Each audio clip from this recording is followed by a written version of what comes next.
In this video, I'll be providing my top 5 tips for tenants looking to privately rent a property in the UK.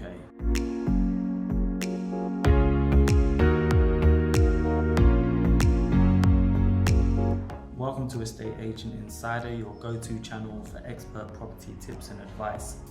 If any of this content sounds useful, please do like the video, subscribe to the channel, tell a friend to tell a friend, and without further ado, let's get into the video. Tip number 1, make sure any conditions of offer are agreed at the negotiation stage. It's not uncommon to have conditions of offer when you find a suitable rental property which you want to submit an offer on. Examples of these would be things such as landlord to provide a double bed, double mattress and wardrobe, or a 6-month break clause to be included within the tenancy. Anything like this needs to be agreed between the tenant and the landlord at the negotiation stage, as the landlord is likely to reject any request for this after an offer has been accepted. Tip number 2, be completely truthful and transparent at the offer stage. When you find the property you would like to submit an offer on, you will typically be required to complete an offer form and pay a holding deposit, which is usually 1 week's rent. It's important to complete this form to the best of your knowledge. If the landlord accepts your offer, it will be subject to successful referencing, and if during the referencing process it comes to light that you've been dishonest about any of the information that you completed on the offer form, for example, if you've stated you earn £30,000 basic salary, but the referencing confirms you only earn £15,000, or you've stated that you have no adverse credit, but then the referencing confirms you have an outstanding CCJ.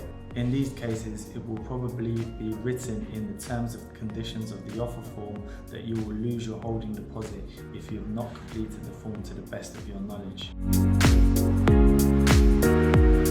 Tip number 3, request to include a 6-month break clause.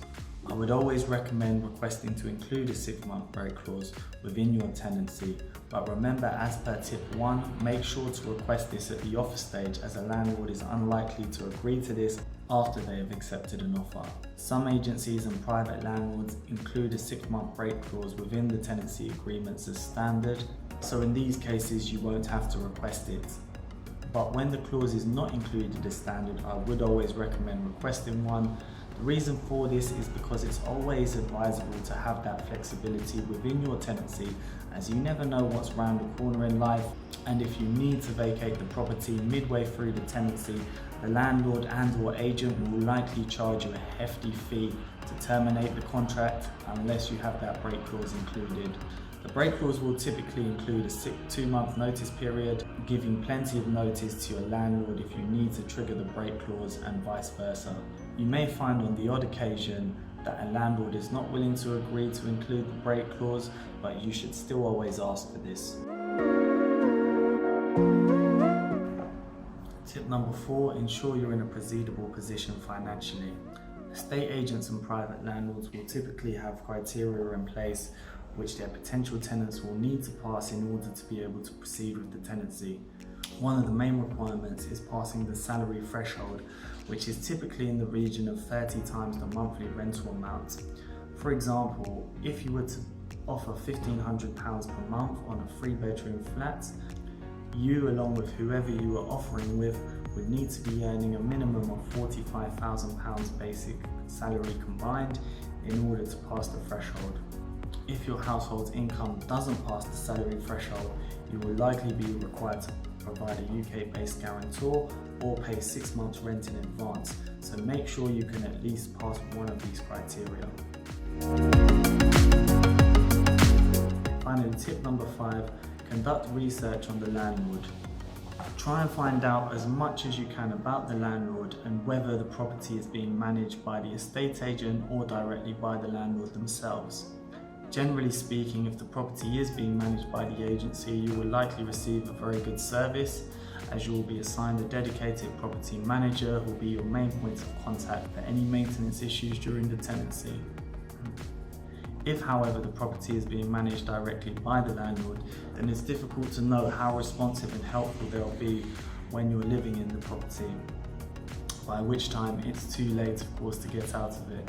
If the current tenants are in the property whilst you're viewing, I would recommend asking them off the record what their experience has been living in the property and with the landlord themselves.